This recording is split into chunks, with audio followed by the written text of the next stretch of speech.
everybody. We're back with the Van Show at TLA, talking to my friend, Gene Ambaum. Hey, Gene. Hey, Van. How you doing?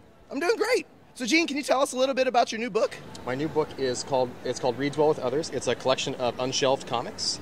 I write a daily comic on the web with my friend Bill Barnes, and it's set in a library. So there are comics about librarians and libraries and what happens in libraries. I hear you like libraries. Is that right? Love libraries. My favorite part's story time. Do you have any comics about story times? We have a few comics about story times, about kind of the crazy things that happen during story times. Yeah? You ever seen crazy things happen during story time? Yeah. Actually, one time, one of my friends was telling me that she was doing a story time, and then when all the kids got up, there was a wet spot on the carpet. Ooh, that's nice. I've seen a kid go, "Can I touch that book?" And the librarian will say, "Yeah, you can touch the book." And then the kid will touch the book, but they accidentally take a booger from their nose and touch it to the book, and then you see the booger string. Oh! Yeah. Wow! That's so gross. It's pretty gross. Have you seen anything like that?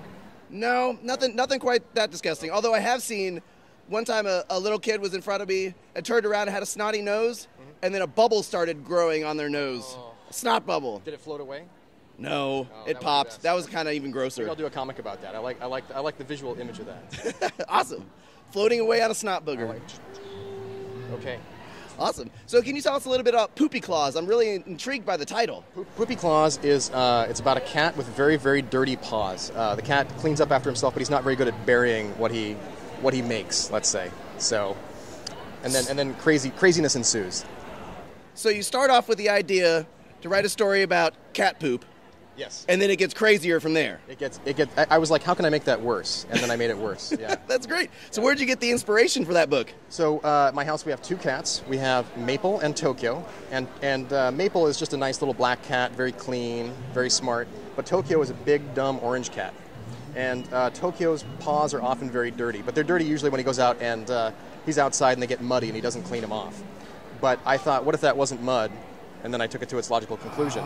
But the weirdness happens too. I think the other day, you said you were going to ask me about a gross thing. Can I tell you a gross thing now? Yeah, let's jump to it. Okay, so what is the grossest thing you can think of? Well, so my wife called me the other day when I was in Houston visiting a friend, and she said that her day had started very poorly because in our bathtub, one of the cats had drug a little piece of, let's say, not chocolate. Can we say not chocolate?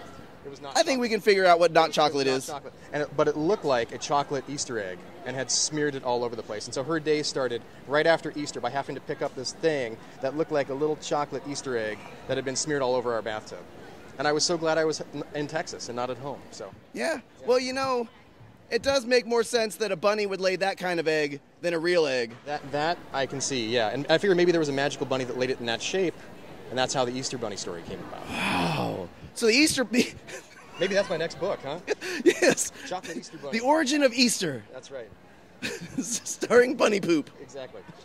Awesome. So, Gene, can you tell us, where do you live? I live in Seattle. And what's your favorite thing about Seattle? The rain. I love the rain. I like that it's not very hot, not very humid. It just kind of comes down a lot all the time. And you can tell exactly who the tourists are because they have umbrellas. The rest of us don't. Oh, yeah. Well, it's like here in Texas. You can tell the tourists because they're the ones wearing jackets when it's like 50 degrees out. Oh. We're all in shorts. Well, I heard there's going to be golf ball size hail today in Austin.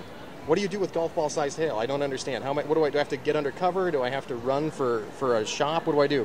I would recommend not being outside during that. People get hurt all the time? It sounds awful to me. Well, I think a lot of trucks get dented.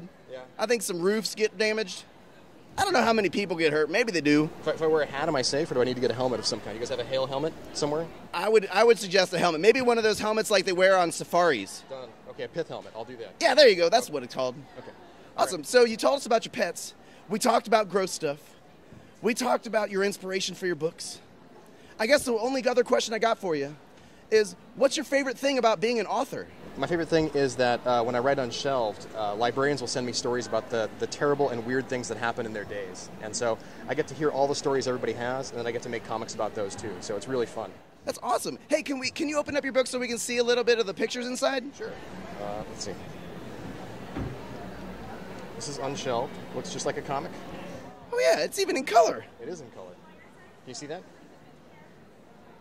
Cool beans. So this was on the internet first, and now it's in a book? It is on the internet. Yeah, it's still on the internet, actually. It's on unshelved.com, and you can read the comics for free there. Our whole archive is there. We've been doing it for 13 years. And then we collect them about every year and a half into a book. So, That's great. Well, Gene, thanks so much for talking to us today. thanks, Vin.